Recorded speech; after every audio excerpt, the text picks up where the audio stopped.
반갑습니다. 저는 빅남계 병교수입니다. 아무튼 입만 벌리면 거짓말이 자동으로 나와.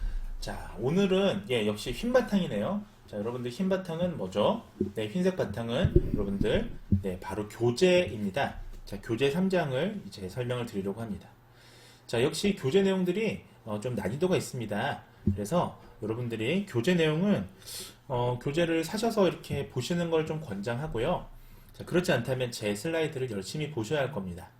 자, 특히 제가 중요한 거는 중요하다라고 말씀을 좀 드리겠습니다. 자, 오늘 우리가 학습하실 내용은 자, 바로 자료를 표현하는 방법입니다. 자, 여러분들 데이터를 열심히 수집을 했습니다. 자, 열심히 수집한 이 데이터를 여러분들 어떻게 하면 효율적으로 표현할 수 있을까요? 자, 효율적으로 표현하는 여러 가지 방법이 있는데 그 중에 하나는 자, 표와 그래프로 표현하는 방법이 되겠습니다.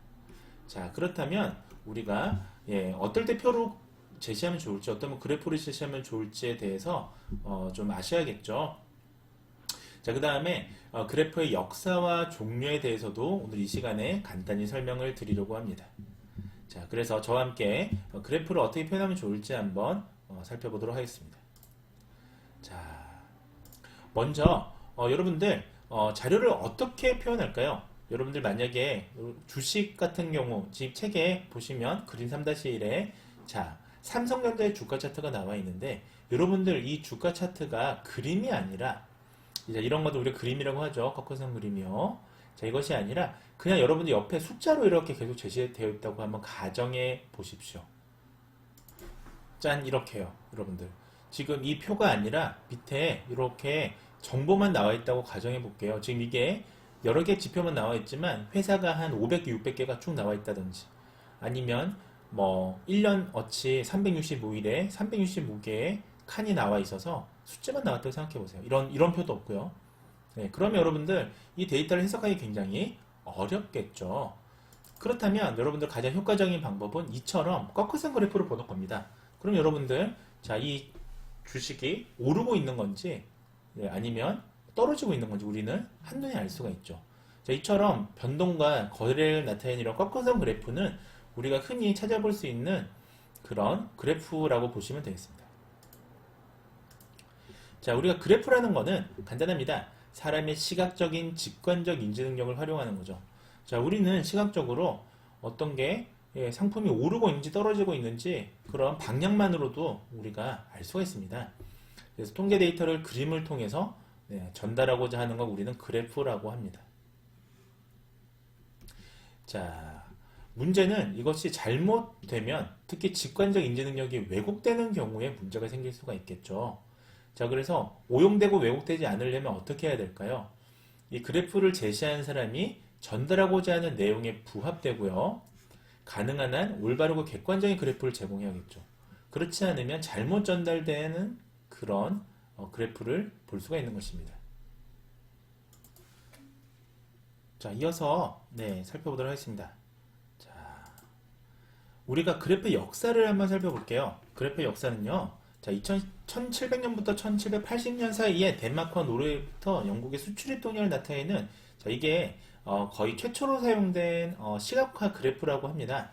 자, 보시면 자, 1775년을 기점으로 여러분들은 이 그래프에서 어떤 정보를 얻을 수 있나요? 간단합니다. 자, 보시면 자, 영국의 수출은 떨어지고요. 수입이 증가했죠. 그러면 그 해가 1775년입니다. 역사적인 기록에 남겨있는 이 그래프를 보시면 1775년을 기점으로 영국은 적자를 볼까요? 아니면 흑자를 볼까요? 당연히 여러분들 수출은 증가하지 않았지만 수입이 증가했으니까 결국은 적자를 보게 되겠죠.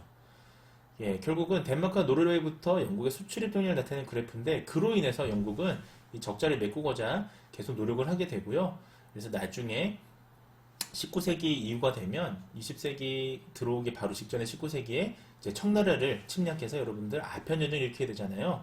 자, 이러한 것들이 우리는 이런 그래프를 통해서 그때 그 세계 정세를 우리가 알 수가 있는 겁니다. 자, 또 대표적인 그래프의 역사를 거론할 때 들어가는 게 바로 칵스컴 그래프라는 겁니다. 자, 이거 다른 말로 뭐라고 하냐면요, 여러분들 나이팅게일 그래프라고 해요. 나이팅게일 여러분들 많이 들어보셨죠? 누굽니까?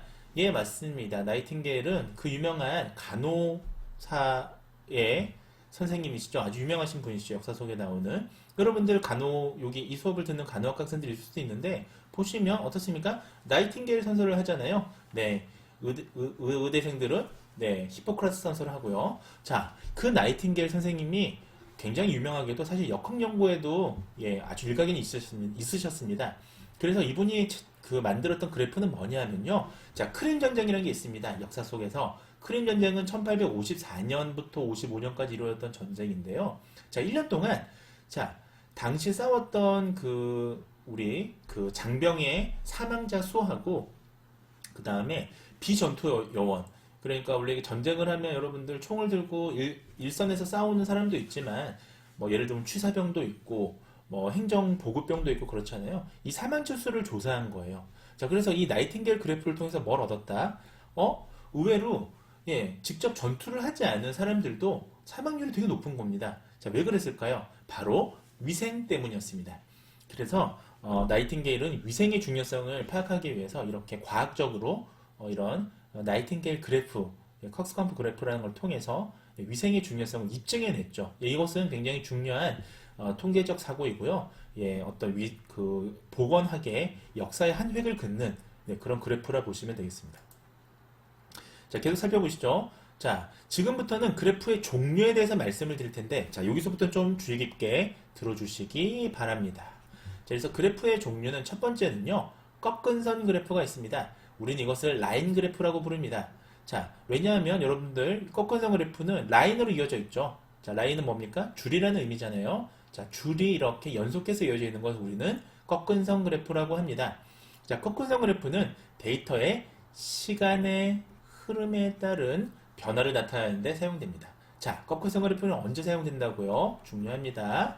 데이터의 시간의 흐름에 따라서 변화를 나타내는데 사용된다라고 말씀을 드렸습니다.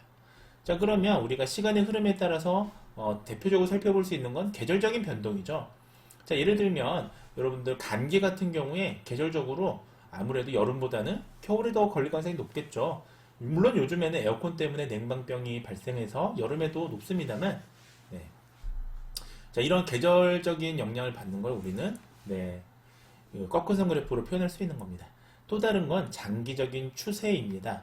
자, 예를 들면 코로나로 인해서 경제가 지금 지지부진한데, 자, 그것에 대해서 네, 작년부터 쭉 살펴본다면 장기적인 추세가 되겠죠.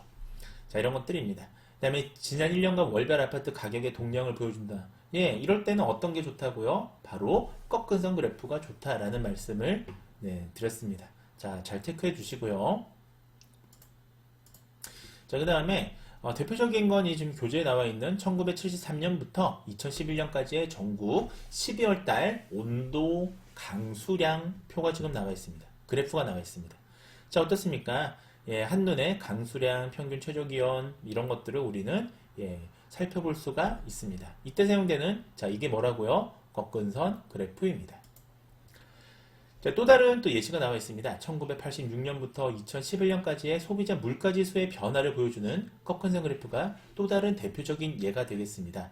자, 이때 보시면 이때 물가 상승률이라는 건 뭐죠? 바로 전년 동월비의 상승값을 퍼센트로 나타낸 걸 우리는 물가 상승률로 정의할 수가 있습니다. 자, 그러면 물가는 어떻습니까? 예, 지속적으로 올라갔다가 예, 이때 떨어졌어요. 왜? 무슨 일이 있었냐고요? 바로 IMF가 있었습니다. 우리나라가 구제금융이라는 걸 받게 됐죠. 그때 물가는 극심하게 떨어지고 지금은 크게 오르지도 않고 크게 떨어지지도 않은 이런 저물가 상황이 계속 유지가 되고 있죠. 자, 그 다음에 나라 지표를 보시면 우리가 월별 소비자 물가나 근원 물가, 생활 물가 상승률을 우리가 볼 수가 있습니다. 자, 이와 같은 것들이 대표적인 꺾은선 그래프의 예시가 되겠습니다. 자, 그 다음에 꺾은선 그래프를 또 살펴보시면요. 자, 꺾은선 그래프는 자, 이 그래프는 어떻습니까? 뭐 여러 가지 좀 문제가 있습니다. 자, 어떤 문제가 있냐고요? 자, 이것들은 지금 실제로 언론이나 신문이나 뉴스에 사용되는 이제 그래프였는데, 자, 꺾은선 그래프는 시간을 표시하는 X축의 간격이 제대로 반영돼야 됩니다. 자, 그리고 보십시오. 여기 보시면, 자, 이게 마치 등 간격. 자, 여기서 말하는 등 간격은 뭐죠? 자, 등 간격은, 자, 같은 간격을 얘기합니다. 자, 근데 보세요. 자, 7월 1일, 9월 1일. 네, 이건 2달 간격인데, 그 다음에 11월 26일. 2달 간격이 아니죠. 그리고 26일부터 29일은 3일밖에 차이가 안 나고요. 앞에는 심지어 1월부터 7월, 6개월이나 차이가 납니다. 마치 이것을 동일한 간격인 것처럼 표현을 하다 보면, 네, 마치, 이런 정보가 왜곡될 수가 있죠. 그래서 이것은, 네, 좋지 않은 거예요. 그 다음에 세로축은 값이 나타나야 됩니다. 자, 여긴 지금 가로축만 있고요. 자, 세로축에 이게 도대체 뭔지 알 수가 없죠. 그래서 우리는 그래프에서 세로축도 나타나야 돼요. 자, 앞에 좋은 예시를 한번 보죠. 자, 이건 어떻습니까? 자, 세로축도 있고 가로축도 있죠. 그리고 등 간격입니다. 자, 5월, 6월, 7월, 8월. 자, 한 달 간격으로 표시가 되어 있네요. 그리고 앞은 지금 물가 상승률에 대해서 이렇게 나와 있죠. 근데 지금 이 그래프는 보시면 그런 게 없습니다. 그렇다면 이거는 제대로 된 정보가 아닌 잘못된 정보를 줄 수 있는 꺾어선 그래프다라고 보시면 되겠습니다. 자, 그 다음에 두 번째로 살펴보실 건 바로 원 그래프가 되겠습니다. 자, 원 그래프는 두 가지 이름이 있습니다. 하나는 파이 차트라고 하고요. 자, 또 다른 말로는 도넛 차트라고 부르기도 합니다. 자, 왜냐고요? 여러분들이 밑에 이 그림을 보시면 뭐가 떠오르십니까? 네, 도넛이 떠오르시죠? 그래서 도넛 차트라 부르기도 합니다. 자, 이것은 명목이랑 순서 척도로 측정된 데이터고요. 자, 비율이나 상대 도수를 나타내는 데 사용이 됩니다. 중요하니까 이 부분 잘 체크해 주시기 바랍니다. 자, 교재에 전형적인 원 그래프가 나와 있고요. 옆에 또 잘못된 그래프도 나와 있는데 참고삼아 보시기 바라고요. 자, 여러분들 그 다음 세 번째는 막대 그래프가 되겠습니다. 자, 막대 그래프는요, 여러분들 명목 척도로 측정한 데이터, 즉 도수라고 하면 네, 카운트된 수, 숫자를 얘기해요. 네, 자, 새알린 수, 카운트를 얘기합니다. 그다음 비율, 네, 얼만큼 차지하고 있는가에 대한 비율, 이런 것들을 막대 그래프로 나타낼 수 있습니다. 자, 도수라고 하는 거는 네, 카운트라고 제가 말씀을 드렸는데요. 새알린 거죠. 네, 새알이다라고 제가 쓰겠습니다. 자, 새알린 이 수의 비율이 정확히 막대랑 높이에 반영이 돼야 됩니다. 자, 막대의 폭은 특별한 일정은 의미는 없고요. 네, 그 다음에 막대를 변형해서 사물 등으로 형상하는 경우들도 요즘에 간혹 있습니다. 자, 이런 것을 우리가 시각적인 그래프라고 얘기를 하죠. 자, 그 다음에 막대 그래프에서의 가장 흔한 오류는 뭐냐 하면, 자, 높이의 비가 정확하지 않거나 막대 굵기가 일정하지 않은 경우인데, 이런 경우들을 우리는 잘 살펴보셔야 됩니다. 자, 보시면 네, 이런 거는 지금 꺾은선 그래프로 사실 표시해야 돼야 됩니다. 왜냐? 자, 밑에 네, 시간의 동량이죠. 자, 우리가 꺾은선 그래프에서 뭐라고 말씀을 드렸죠? 자, 시간의 흐름에 따른 동향이 들어간다면 꺾은선 그래프가 적합하다고 했죠. 자, 이 그래프는 사실 뭘 나타내는지 우리가 한눈에 알아보기 어렵습니다. 자, 이런 거는 잘못된 그래프의 사용이 되겠습니다. 역시 교재에 나와 있고요. 자, 이런 거 역시 잘못된 막대 그래프인데 한번 살펴보시기 바라고요. 자, 그 다음에 또 다른 그래프의 종류를 지금도 말씀을 드리겠습니다. 자, 다음 말씀드릴 그래프는 히스토그램입니다.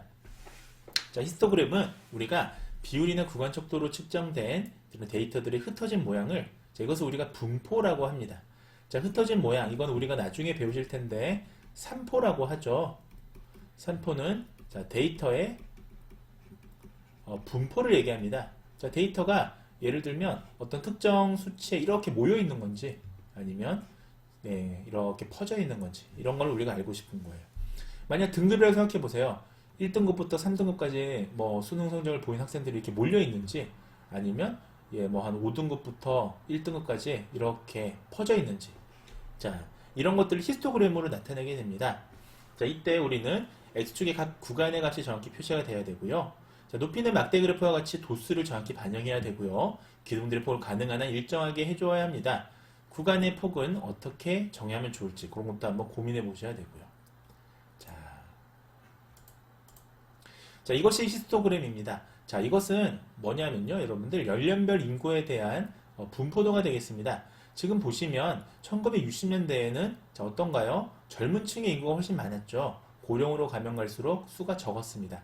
자, 근데 2010년, 자, 이 책이 여러분들이 보시는 교재에 대한 책인데, 교재가 우리가 좀 출간된 좀 오래된 책이에요, 사실은. 그래서 보시면, 자, 이렇게 항아리 모양으로 바뀌었네요. 자, 다이아몬드 모양으로 바뀌었습니다. 뭐가 문제인가요? 네, 맞습니다.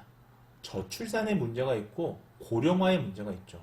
즉, 네, 출산율이 낮아져서 우리 이 젊은 층의 인구가 굉장히 줄어들었고요. 자, 고령화는 지금 노인분들이 이제 의학의 발달로 인해서 장수를 하게 된 거예요. 그러다 보니까 돌아가시지 않으니까 이 수가 이렇게 는 겁니다. 자, 이런 것들을 우리가 히스토그램으로 표현하는 것이 가장 합리적이고 좋습니다.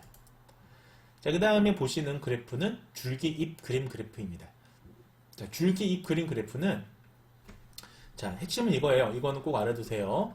분포 플러스 측정값. 우리가 분포 외에도 측정값까지 표현될 수 있는 그래프를 우리는 줄기잎 그림 그래프라고 합니다. 자, 이때 줄기를 어떻게 잡을지에 대해서 잎의 모양이 달라질 수 있고요. 자, 줄기잎 그림 그래프에 대해서 네, 요게 예시입니다. 자, 여러분들 교재 그림 3-13에 보시면 자, 줄기잎 그림 그래프에 예시가 나와 있습니다. 자, 지금 이렇게 네, 나열해서 이렇게 최종적으로 만들어 놓는 이런 것들이 있습니다. 자, 참고삼아 보시고요. 자, 그 다음에 별 그림이라는 게 있습니다. 자, 별 그림이란 건 뭐냐면요. 축을 정하기에 따라서 이름도 다르고 자, 부를 수 있고 용도도 다양하고 그룹 비교가 가능한 이런 것들을 우리가 별 그림이라고 합니다. 자, 여러분들 꼭 알아두세요. 이런 것들 중간고사, 기말고사에 출제될 가능성이 높습니다. 여러분들 그래프의 종류를 꼭 알아두셔야 되고요. 그래프의 특징도 꼭 알아두셔야 되고요. 제가 혹시나 예시로 그림을 내면 여러분들이 그래프가 뭔지도 아셔야 되는 겁니다. 자, 제가 뭐 정말 많은 정보를 알려드렸어요. 자, 지역별, 월별 특정값의 변화를 비교한다 할 때, 자, 보시면 가 지역은 이렇게 지역별로 변화가 이렇게 있었고, 나 지역은 반대로 이렇게 있었죠. 자, 우리는 월별 특정값을 별 그림을 통해서 자, 몇 월에 이렇게 변화했는지 이런 걸 우리가 알 수 있고요. 가 지역과 나 지역이 서로 다르다라는 것도 우리가 그래프를 통해서 쉽게 비교할 수가 있습니다. 한눈에 비교할 수 있죠. 자, 이런 거를 우리가 별 그림, 스타 플롯이라고 합니다. 반드시 알아두시고요. 자, 그 다음에 자, 별 그림은 보시면 또 다른 예시를 보여드리겠습니다. 역시 이건 교재에 나와 있는데요. 자, 보시면 미국, 유럽, 일본 사이의 자동차 성능을 비교한 그림입니다. 자, 보시면 자, 검은색은 미국 차고요. 자, 요 회색은 유럽이고요. 자, 파란색은 일본입니다. 일본 차 보세요. 가격은 비싸지만 자, 보시면 뭐 굉장히 오래 가고 네, 뭐 고장도 장고장도 잘 안 나고 네, 가스 마일리지도 높고 자, 이런 것 내용들이고요. 자, 미국 차는 반대로 네, 그런 부분들은 약하지만 보시면 무게나 길이, 덩치가 크죠. 미국은 차가 큽니다. 대륙이 넓기 때문에 차가 굉장히 기름도 많이 넣을 수 있고요. 크게 생겼습니다. 자, 유럽은 또 그렇지 않고 다른 것들이 높죠. 자, 이런 것을 우리가 한 번에 3개국의 자동차를 성능을 네, 별 그림을 통해서 비교할 수 있는 아주 좋은 예시가 되겠습니다. 자, 또 다른 별 그림 예시고요. 보시면 한국, 태국, 인도네시아, 멕시코의 자, IMF 체제를 다 겪은 나라들인데요. 2년 이후의 성과가 어땠는지 한눈에 비교할 수 있습니다. 자, 이것만 보시더라도 우리는 거시경제, 구조조정, 금융시장, 외환유동성에 한국이 가장 네, 상대적으로 높았고 구조조정만 한국이 좀 낮았네요. 자, 이런 것들을 우리가 한눈에 알 수 있는 것입니다. 자, 다음으로 살펴보실 그림은요. 바로 상자 그림이 되겠습니다. 상자 그림 상당히 많이 사용하는 그래프니까요. 꼭 알아두시기 바라고요.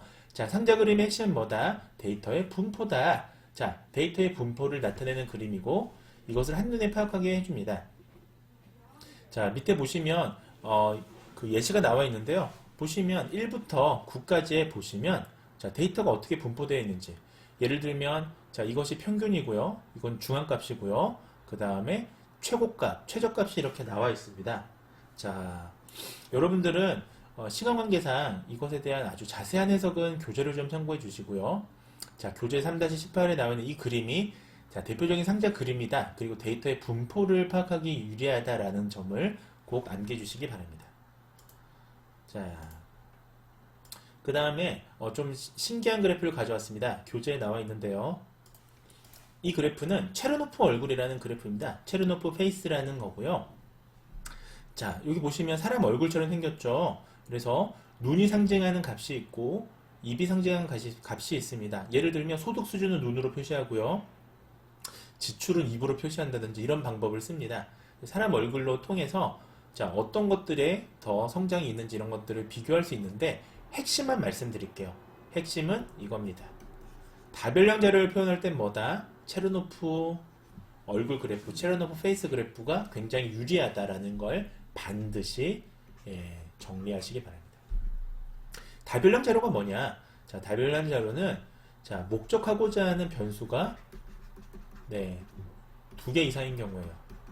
자, 예를 들면 제가 알고 싶은 목적 변수라는 거는 알고 싶은 자료예요. 데이터예요. 자, 예를 들면 제가 소득도 알고 싶고 지출도 알고 싶고 저축도 알고 싶습니다. 자, 그러면 여러분들 같으면 소득 따로 지출 따로 저축 따로 그래프를 제시할 거 아니에요? 꺾은선 그래프나 막대 그래프라면. 근데 이것을 한눈에 보여주는 거예요. 그래서 자, 예를 들면 이 사람은 소득이 높은지 지출이 높은지 저축이 높은지를 얼굴을 통해서 알려주는 겁니다. 그래서 이걸 페르노플 페이스라고 합니다. 예를 들면 눈은 소득이 되겠고요. 코는 지출이 되겠고요. 그 다음에 입은 저축이 됩니다. 그러면 예를 들면 눈이 큰 사람은 소득이 높은 사람이고 상대적으로 코가 큰 사람은 지출이 높은 사람이고 입이 큰 사람은 저축이 많이 된 사람이다라는 걸 이렇게 우리가 알 수 있겠죠. 자, 이런 것들을 우리가 체르노프 페이스라고 합니다. 자, 지금부터는 올바른 그래프를 그리기 위한 여러 가지 방법들을 말씀을 드리겠습니다. 올바른 그래프를 그리려면요, 제일 먼저 그래프를 올바르게 선택해야 됩니다. 우리가 앞서 보셨듯이 다양한 그래프가 있어 왔는데 목적이 다 다르잖아요. 예를 들면 다별량 그래프를 제시하려면 아까 보셨던 체르노프 페이스, 체르노프 얼굴이라는 그래프로 표현하는 게 가장 효과적이죠. 또는 시계열을 표현하려면 바로 꺾은선 그래프라든지 분포를 표현하려면 히스토그램을 표현한다든지 하는 것들이 있었습니다. 그래서 목적에 맞게 사용하셔야 돼요. 자, 그 다음에 관심을 끌만한 그래프의 선택이 필요합니다. 자, 그래프는 시각적으로 이 그래프를 보는 사람들이 많은 정보를 얻어야 되니까 관심 있을 만한 그래프가 필요하죠. 그 다음에 축의 선택이나 간격들을 잘 정하고요. 자료의 의미를 정확히 표현할 수 있도록 그려야 됩니다. 자, 그렇지 않다면 아까 보셨다시피 X축이 빠져 있거나 그러면 그거는 잘못 사용된 그래프의 예시가 되겠습니다. 또는 밑에 이 X축의 등간격이 아니고 예를 들면 1, 3, 4, 8, 9 이런 식으로 돼 있으면 간격이 다 다르잖아요. 이런 거는 좋은 그래프가 아닙니다. 자, 그 다음에 그래프의 의미도 정확하게 표현할 수 있어야 되고요. 자, 그 다음에 왜곡이 없어야 됩니다. 자, 그래프를 마음만 먹으면 여러분들 정보를 왜곡해서 전달할 수가 있습니다. 자, 그런 게 없어야겠죠. 그 다음에 독자층을 고려해야 되고요. 자, 객관적인 견지에서 작성이 돼야 된다 라는 말씀을 드리겠습니다. 자, 대표적인 아주 멋진 그래프 중에 하나가 보시면 자, 미나르드라는 사람이 1861년대에 그린 나폴레옹과 병사들이 모스크바 침입했다가 퇴각하는 그런 그래프입니다. 자, 침입할 땐 이렇게 많은 인원이 갔는데 중간중간에 추위에 얼어서 이렇게 좀 죽어서 이 사람들이 좀 수가 줄어들었죠. 갔다가 퇴각할 때는 어떻습니까? 이렇게 많던 인원들이 자, 이렇게 줄어들었습니다. 그래서 이게 역사적으로 보면요, 자, 한 60만 명쯤 되는 군인들이 모스크바를 침략했다가 고작 돌아온 병사 수는 2만 명도 안 됐다고 하네요. 58만 명이 죽었죠. 제대로 싸워보지도 못하고 추위에 죽었습니다. 자, 이때 보시면 이 그래프는 어떤 내용들이 있냐면, 자, 이동 방향. 자, 파리는 서쪽에 있고 동쪽에 모스크바가 있잖아요. 그쪽에 이동 방향도 볼 수 있고요. 퇴각 시의 시간별, 시점별, 온도 이런 것도 지금 밑에 나와 있습니다. 자, 심지어 병력의 수, 이동 방향도 병력의 수는 이 굵기로 표현이 되어 있고요. 이동 방향도 그래프로 이렇게 나타나 있죠. 자, 이런 것들이 대표적인 멋진 예술성 있는 또 그래프가 되겠습니다. 자, 오늘 우리는 그래프의 종류에 대해서 말씀을 드렸는데요. 여러분들 잊지 마시고 그래프 각각 특징과 유형들, 종류들 반드시 알아두시기 바랍니다. 자, 오늘 여기까지 말씀드리겠습니다. 여러분들 경청해 주셔서 감사합니다. 다음 시간에 봐요. 안녕히 계세요, 여러분. 전 이 세상의 모든 굴레와 속박을